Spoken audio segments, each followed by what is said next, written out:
Hi everyone, welcome back to Week 2 recap of the Friendly War League Season 3. Quick shout out to Bari for all his hard work he's put into the league and making sure War Match does its thing. Per usual, there were some close and exciting matchups this week.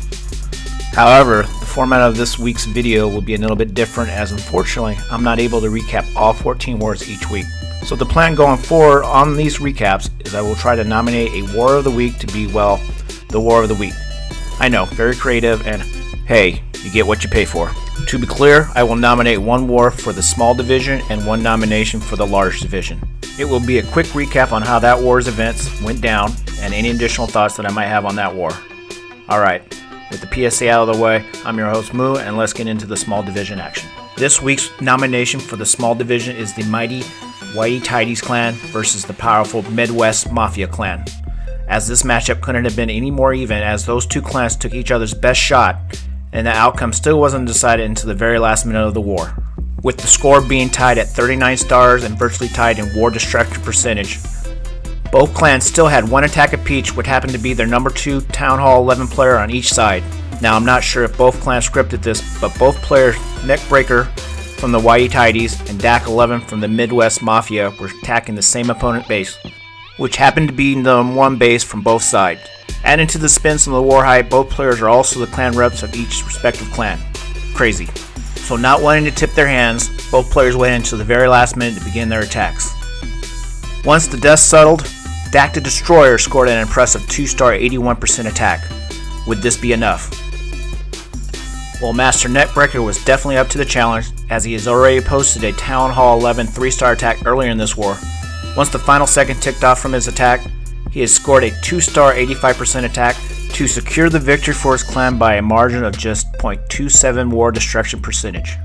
Both clans had an impressive showing by ending the war tied 41 stars apiece with a 95.60 and a 95.33 war destruction percentage. Whitey Tidy, who eked out the victory, will get 2 points, while Midwest Mafia earns a point when Dak tied the star total on the very last attack of the war. Congrats to both clans on an awesome and epic war. For stats on this war or any other results on any other matchup, please check out warmatch.us/leagues/88. Now with week 2 in the books, we are focused our attention on week 3. There are 7 undefeated clans, with the marquee matchup for me being the Core Alliance versus Adults Over 21. Both clans have started season play hot, with Adults Over 21 posting an amazing 96.10% war damage versus their first 2 opponents. Not to be outdone, Core Alliance has had an incredible 97.50% war damage. What's crazier is that these 2 clans aren't even number 1 in war damage, as Whitey Tidy's clan can boast that claim with an out-of-this-world 97.65 war damage rate. Shout out to both Core Alliance and Adults 21 on their matchup. Will either clan show the ability to slow down one another's attack, or will each clan continue to lay waste to all bases that cross their paths? I couldn't tell you one way or another, but my kitchen is stocked full of popcorn and I can't wait for the results of this war. Good luck to both clans and cheers. Now each week I also want to do a nomination for Player of the Week. As this was not an easy choice, my vote will go to Neckbreaker from Whitey Tidy's clan for his 2 11v11 attacks, which proved to be the big difference between the war win over Midwest Mafia.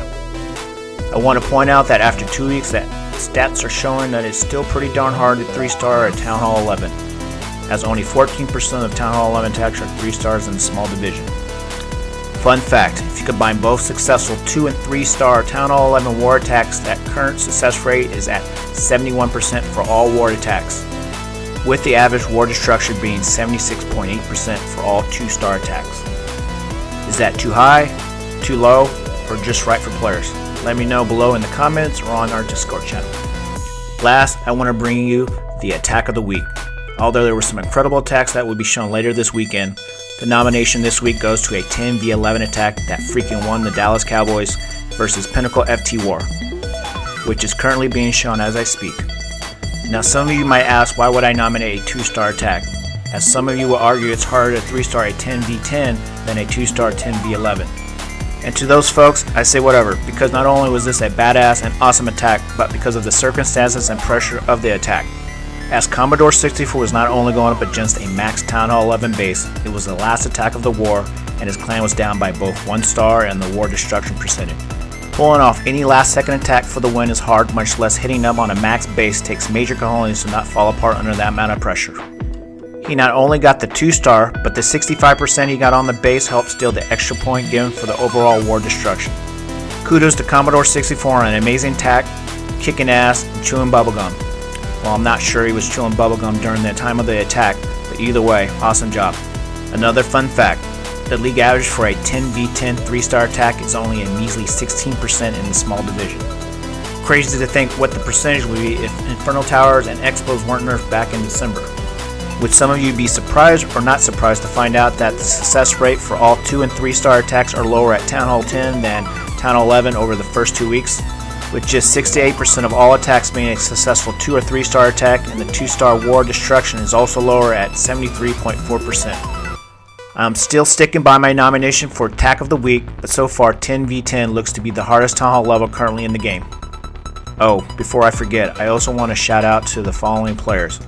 Vishal from the Armstrong clan, rest in peace, and big thank you to the Fard Oral Shoot clan for stepping up and taking over Armstrong starting in week 3. As well as AK from Kingdom clan, Spell43 King from Midwest Mafia clan.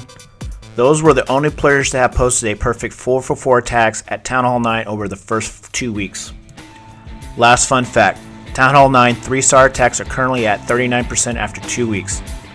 I'm a bit shocked that this number wasn't higher, although 83% of all Town Hall 9 attacks end up being a 2 or 3-star. However, unlike Town Hall 10 and 11, I consider any Town Hall attack a fail if it doesn't result in a 3-star. Tell me your thoughts. So kudos to those players for being all-stars for their clans. This video went a lot longer than planned, so I'm going to wrap things up. Enjoy the remainder of this tack, and if you stayed all the way till the end of the video, a big thank you to you. Look for the large division recap tomorrow, and Moon sighting out.